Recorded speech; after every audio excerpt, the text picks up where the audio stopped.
سر صاحب سچویشن خاصی سنگین ہو رہی ہے یا سنگینی کی طرف جا رہی ہے.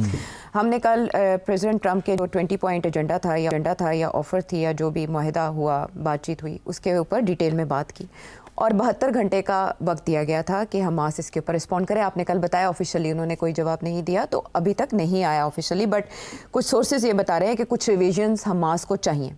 ایسے میں اچانک پریزیڈنٹ ٹرمپ کی طرف سے ڈیسپریشن میں ایک ٹویٹ ان کے ٹروتھ سوشل پلیٹ فارم پہ آتا ہے جس میں وہ بے صبرے دکھائی دے رہے ہیں اور وہ دھاڑ رہے ہیں اور انہوں نے الٹیمیٹم دے دیا ہے سنڈے ایوننگ کا وقت بھی باقاعدہ انہوں نے بتایا کہ 6 بجے واشنگٹن ڈی سی کے ٹائم کے مطابق اگر آپ نے جواب نہ دیا تو آل ہیل ول بریک آؤٹ اور ایسا ہوگا جو اس سے پہلے کبھی کسی نے نہیں دیکھا. مین وائل وہ یہ بھی کہتے ہیں کہ یہ معاہدہ دیگر ممالک اس پر سائن کر چکے ہیں.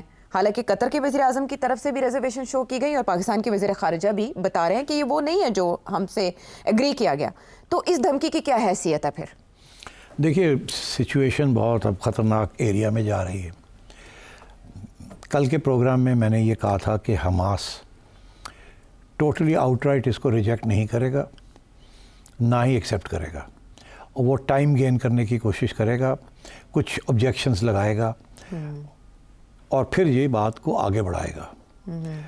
مگر میں نے آپ سے یہ کہا تھا کہ اسرائیل نے آلریڈی انڈیکیٹ کر دیا ہے اور ڈونلڈ ٹرمپ نے بھی کہ اس میں اور کوئی گنجائش نہیں ہے. تو اب وہی ہوا, اب اس کو 48 گھنٹے سے زیادہ ہو گئے جب سے یہ بات چلی ہے. منڈے سے شروع ہوا ہے, منڈے سے فرائیڈے, تو اب تو کافی عرصہ ہو گیا اور 72 آورس تو اس وقت تھے, تو اب پھر اور ان کو 72 آورس مل گئے ہیں سنڈے کی جو بات کر رہے ہیں. تو ظاہر ہے کہ ڈونلڈ ٹرمپ بھی اس وقت ایک مشکل کا سامنا, وہ بھی پرابلم ہے کہ اگر حماس نہیں کرتا اور یا لکھ کے دے دیتا ہے کہ یہ چیز کے اوپر ہم آپ سے ڈسکس کرنا چاہتے ہیں, ہم آؤٹ رائٹ ریجیکٹ نہیں کر رہے نہ ہی آؤٹ رائٹ ایکسیپٹ کر رہے ہیں, جس کا یہ مطلب ہے کہ we don't accept it but we ready to talk. تو کیا ڈونلڈ ٹرمپ جو ہے وہ پھر ریڈی ٹو ٹاک ہوگا یا نہیں ہوگا؟ تو اگر ریڈی ٹو ٹاک ہوگا تو پھر تو یہ سارا جو ڈرامہ ہے یہ ملتوی ہو جائے گا, پھر وہ ٹاک شروع ہو جائیں گی, وہ قطر یہ وہ everything will get involved. تو اب ڈونلڈ ٹرمپ نے یہ فیصلہ کرنا ہے کہ حماس کا جو بھی جواب آتا ہے اس کو کیسے ایکسیپٹ کرنا ہے, اور میرا یہ خیال ہے حماس اس کو ایکسیپٹ نہیں کرے گا نہ ریجیکٹ کرے گا. اب دیکھیے آگے جا کے کیا ہوتا ہے. مگر ڈونلڈ ٹرمپ نے یہ کہہ دیا کہ یس اور نو کرو. اب میں سمجھتا ہوں Donald Trump is in trouble. Hamas is not in trouble, Donald Trump is in trouble. Donald Trump نے اس قسم کی کمٹمنٹ کر دی ہے اسرائیل کو, اور کہ اگر انہوں نے نہ مانا تو پھر جائیے آپ جنگ کر دیں, بمبارڈمنٹ پھر سے شروع کر دیں. ٹھیک. اچھا, اب صورتحال یہ ہے کہ کوئی بھی اس وقت تیار نہیں ہے کہنے کے لیے, حماس بھی نہیں اور باقی وہ 8 ممالک ہیں, کہ ہم اس کو ریجیکٹ کرتے ہیں. سب یہی کہیں گے کہ اس میں کچھ خامیاں ہیں اور ہم اس کو ڈسکس کرنا چاہیں گے. مگر اسرائیل اس بات کو ماننے کے لیے تیار نہیں ہے. وہ کہتے ہیں یہی ڈرافٹ ہے جو کل کے پروگرام میں نے آپ کو بتایا کہ انہوں نے تبدیل کر دیا اوریجنل ڈرافٹ جس کے اوپر انگوٹھا لگوایا تھا انہوں نے یہ 8 ممالک کا, اور آج اسحاق ڈار صاحب نے بھی کنفرم کر دیا ہے اس بات کو.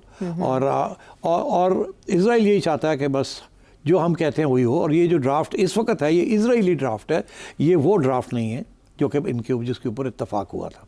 سو اب ڈونلڈ ٹرمپ تو نے بدل دیا نا, تو ایک تو اس کی کریڈیبلٹی یہ 8 ممالک کے سامنے اور گر گئی کہ آپ نے ہم سے کچھ کہا, ہم نے اتفاق کیا اور اب آپ نے جا کے چینج کر دیا, اور اب آپ ہمیں کہہ رہے ہیں کہ اس کے اوپر ہم اتفاق کریں پھر سے. اور یہاں تک کہ ڈونلڈ ٹرمپ نے آج ہی پھر کہا ہے کہ یہ جو ڈرافٹ ہے اس کے اوپر 8 ممالک نے اوکے کر دیا, سائن کر چکے ہیں. حالانکہ وہ یہ کہہ رہے ہیں کہ ہم نے اس کے اوپر نہیں کیا, ہم نے اس کے اوپر نہیں کیا کیونکہ وہ آپ تو سامنے آیا ہی نہیں, اور ہم تو وہ کیا تھا. تو یہ پہلے دراڑ جو ہے یہ تو آ چکی ہے. اب میں سمجھتا ہوں ڈونلڈ ٹرمپ کے لیے بھی پرابلم ہے کہ اب وہ کیا کریں گے, اور اسی طریقے کے ساتھ یہ جو 8 ممالک ہیں ان کے لیے بھی پرابلم ہے.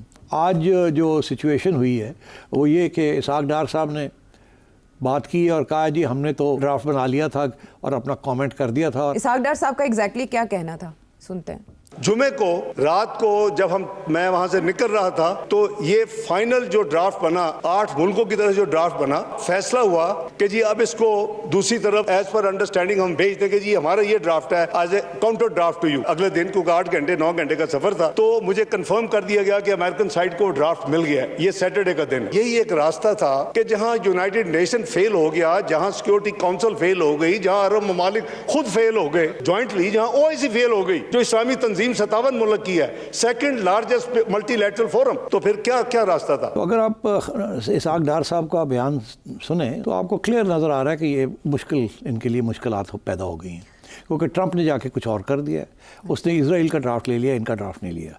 अब इनमें प्रॉब्लम ये बनी, अब ये क्या करें? ट्रंप के साथ टक्कर तो ले नहीं सकते, तो इन्होंने ये फैसला किया है कि हम अपना जो अब मौक़िफ़ है वो ज़रा लिख दें कहीं। बेसिकली ये डोमेस्टिक कंजम्पशन के लिए कुछ और कर लें, ये नहीं कि डोमेस्टिक कंजम्पशन के लिए, अपने आप को बचाने के लिए, तो अब ये कि हम लगा देते हैं अपना मौक़िफ़, जो कि उन्होंने पार्लियामेंट के अंदर भी बात कर ली, मगर उसकी अब कोई अहमियत नहीं होगी।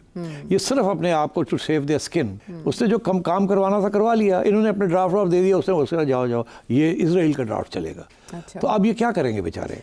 आई feel sorry because they have no choice. But वज़ीर आज़म ने जिस तरह से ट्वीट करके अप्रिशिएट कर दिया, इस तरह से ट्वीट करके ये भी तो कह सकते हैं कि ये हमारा ड्राफ्ट नहीं है और हम अग्री नहीं करते। नहीं, तो उन्होंने वो कह दिया ना अपने स्टेटमेंट में कि हमने इस ड्राफ्ट, ये हमारा ड्राफ्ट नहीं है, मगर आप कैरी ऑन करें, कुछ पॉइंट्स हैं जिसके ऊपर हम डिसएग्री करते हैं, मगर देखा जाएगा। इन्होंने गोल करने की बात की है, अपनी इज्जत बरकरार रखने के लिए इन्होंने थोड़ा सा अब एक बयान बना दिया है कि ये वो नहीं है, क्योंकि ये जो है इसके ऊपर तो बड़ी तनकीद हो रही है ना, तो इसको कैसे मलकियत लेंगे ये 8 के 8? नहीं ओन कर सकते, ये नहीं ओन कर सकते, तो इसलिए अपने लिए गुंजाइश छोड़ी है। हम कह दें कि जी मसला है इसमें, ये है वो है वो है, तो मगर जो अगला जो इशू है कि अब जो ट्रंप ने, तो इधर तो क्लियर हो गई कि इन लोगों की कोई हैसियत नहीं है ट्रंप के आगे। उसने इजराइल का ड्राफ्ट लिया, इनके ड्राफ्ट की छुट्टी करा दी जी। कल के प्रोग्राम में मैंने आपको बताया था कि इनका जो ड्राफ्ट था उसके ऊपर इजराइल ने और जैरेड कुश्नर ने बैठ के ठीक ठूक करके उसको ये दे दिया। ये तो अब अंगूठा वाले लग गए हैं सारे, और ये कर भी कुछ नहीं सकते, ट्रंप को नाराज़ नहीं कर सकते। सो इसीलिए इन्होंने ये जी हमने अपने वेबसाइट पे लगा दिए। सो मैं समझता हूँ ये पहली जो क्राइसिस आई है इधर आई है, and they are all in trouble, ये मैं आपको बता दूं। So I think Pakistan should tread very carefully over here, number 1। Number 2, अब ट्रंप क्या करेगा? अब अगर ट्रंप जो मैंने जहाँ से बात शुरू की आज, अब अगर वही होता है जो मैं कह रहा हूँ कि हमास जो है वो कहेगा कि हम रिजेक्ट नहीं करते, एक्सेप्ट भी नहीं करते, हमारे कुछ तहफ़्ज़ात हैं, इसके ऊपर बात करें हमारे साथ, तो क्या वो रास्ता ट्रंप करेगा या ट्रंप कहेगा रिजेक्टेड और इजराइल को कहेगा शुरू कर दो बमबारी? तो मैं समझता हूँ कि we are headed in that direction, क्योंकि मैंने कहा था कि इजराइल ने अनाउंस कर दिया है कि ये पॉइंट्स मेक कर रहे हैं ना साथ कि जी 2 स्टेट सोल्यूशन, तो फला उसने कह दिया ये है ही नहीं जी। उसने अपने ऑडियंस को हिब्रू के अंदर जो कल लेक्चर दिया है उसमें यही कहा है, और उसमें जो सारी दुनिया के अंदर जो तबसरे हो रहे हैं कि इसके अंदर ये इजराइल का ड्राफ्ट है, ये किसी और का नहीं है, तो इसलिए इसको नोबडी इज एक्सेप्टिंग इट जी। सो मेरा ख्याल है कि ये ड्राफ्ट चलेगा नहीं, और एंड मुमकिन है कि ये अगले राउंड में Israel will start bombing again. This is what I fair. और मैंने कल भी कहा था कि इजराइल ने ईरान के ऊपर भी उसको भी टारगेट किए हुए हैं, तो ये मुमकिन है कि एक राउंड और ऑफ बॉम्बिंग होगी, उसके बाद फिर ये मामला जो है इसको फिर उठाएंगे। उनका ये ख्याल है कि हमास कमज़ोर है इस वक्त, इसको ख़त्म करना है।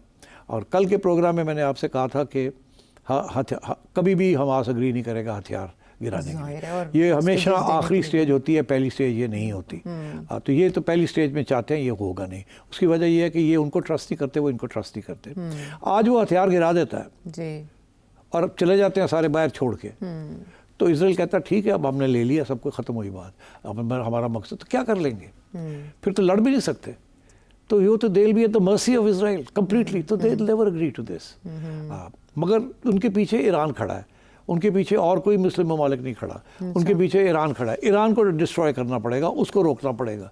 सो आई थिंक मुझे जो लग रहा है, मुझे ख़तरा मुझे नज़र आ रहा है कि पाकिस्तान खड़ा कहाँ होगा। मैं आपको बता दूं कि बाकी किसी मुस्लिम मुल्क में जो पब्लिक ओपिनियन है वो अभी बाहर सड़कों पे नहीं आया अगेंस्ट देयर रेजीम्स। वो सारी मोनार्कीज़ हैं, वहाँ तवक्को भी नहीं है। हमारे यहाँ situation is different. Our government should be very careful. इस वक्त सारी दुनिया में इरप्शंस हो रहे हैं प्रो पैलेस्टाइन, मगर बात यह है कि पाकिस्तान के लिए ऑप्शंस क्या हैं इस वक्त? उनको थ्रेट है फ्रॉम इंडिया, थ्रेट है फ्रॉम अफ़गानिस्तान, और अगर अमेरिका उनका साथ, पाकिस्तान का साथ नहीं देता इस मुश्किल वक्त में, तो then we are in even more bigger trouble.